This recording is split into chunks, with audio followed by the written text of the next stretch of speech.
Hello everyone, this is Garrett Zimmerman back here today, and today I'm going to just do a simple Giga Coaster construction video. This is just going to be uncut, long drawn out, and it'll show you the process of just creating a simple but realistic Giga Coaster.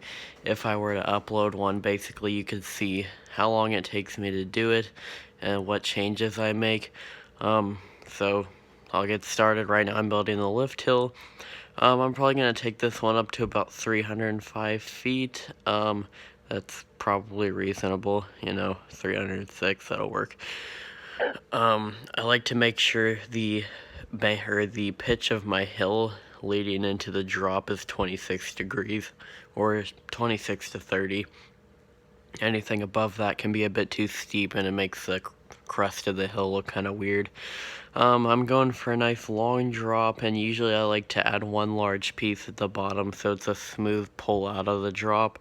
And I'm just going to take it up into a large airtime hill. I'm going to try to make this a realistic B&M shaped airtime hill.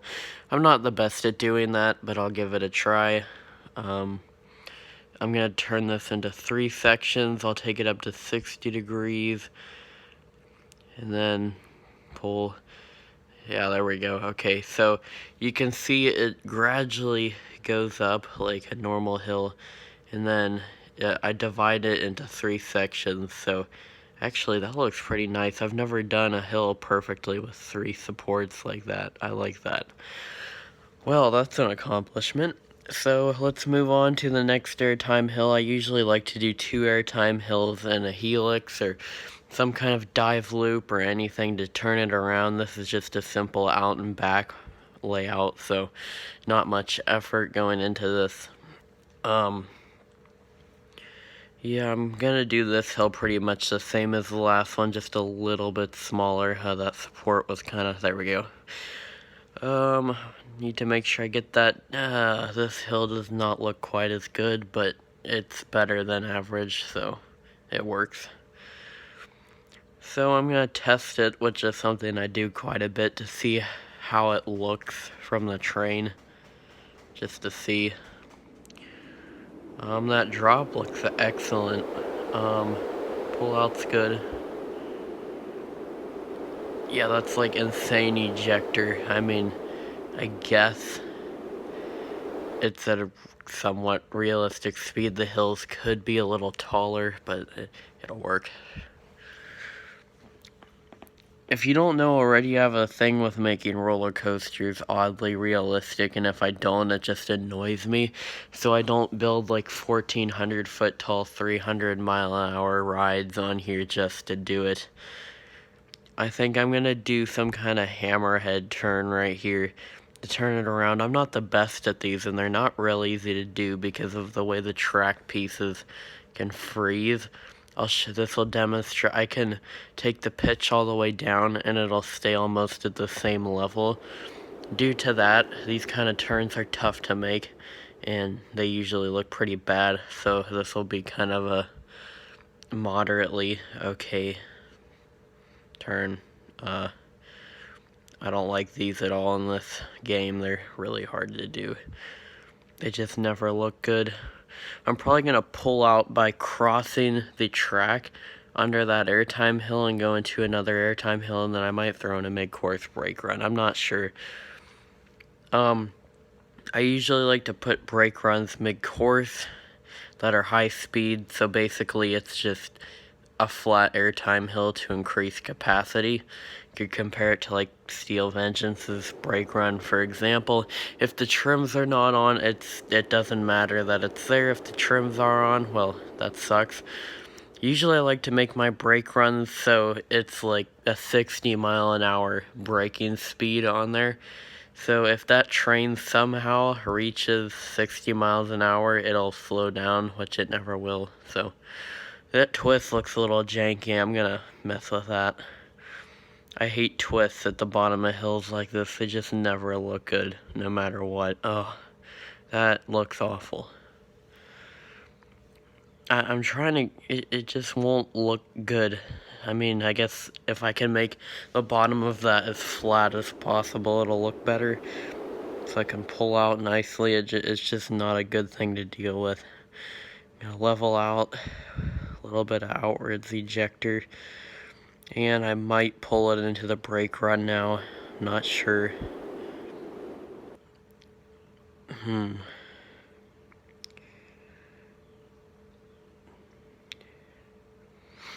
Let's do a double up. How about that? How about them apples?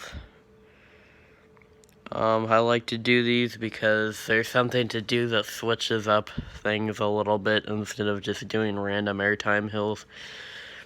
I'm not sure why they're not more common on rides, because they're a very enjoyable element.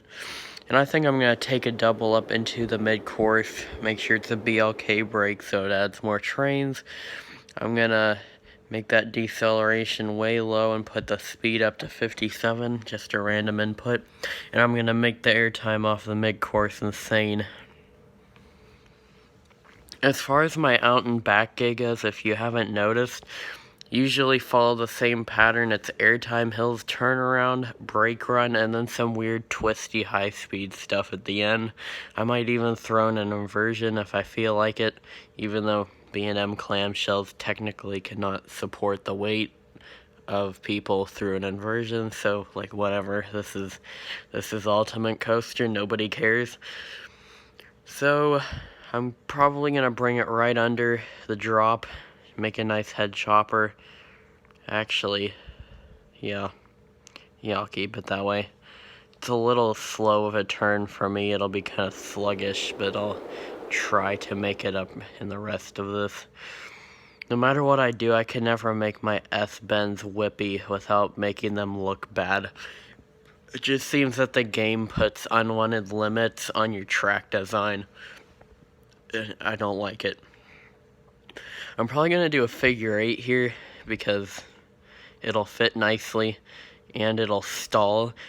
If you wanted, you could go right into the brake run here, but that would be really kind of a stale ending, so I'm going to make that turn real tight. Get it low to the ground and bank it hard. No, I do not want that. Make sure when you're making S-bends to use linear banking. It actually improves the... I really don't know how to describe it, but when you use linear, it smooths the it spreads out the S in a way that it just makes the banking more consistent instead of centered towards the middle of the piece. So we're going to bank it down. That's kind of a janky turn. That should provide some insane laterals for a figure 8. And I'm going to make that smaller because if I don't, it's going to be insanely slow. So let's see how many supports are going to spawn on this little piece. Oh my gosh, look at all those supports. So they couldn't fit the supports on the other side due to the track, so they put all of the supports on that one little section, and then there's absolutely none until that one right there. And I'm going to bring it in for the brake run, one final pop of airtime, level it out, and well, that looks decent, I guess. That's not quite as fast as I wanted it to be, but it'll work, so. Well, a tip for brake runs, if you want to stop faster, use a regular brake. If you want to stop just normal or slow and have more capacity, use a BLK brake. Usually pointed upwards at about 1 degree. And then after that, you should probably slope it down to about -2, -3. It depends where you start. I like to start my brake runs at about 25 feet and slowly work my way down to the starting height, which is like 16 feet or something like that. So the train does not need any chain or LIM, which is what I hate to see on brake runs, is somebody putting chain or LIM on there. But there you have it. You have a Giga Coaster. Perhaps I'll do a ride of this once it gets to the top of that long lift hill. I hope this train makes it around the figure 8 after getting off that brake run at 15 miles an hour. Yeah, it will. That's good. It's just gonna barely make it though. I'm gonna make sure it makes it so I don't have to redesign the whole second half of the ride. Yes, okay, I made it. Now let's go into POV mode. Just got off the drop, first airtime hill. It looks pretty good.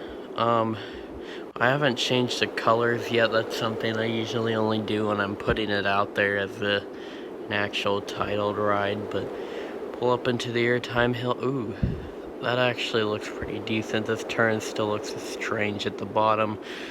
Into that double up, it's pretty good. Oh, that airtime though.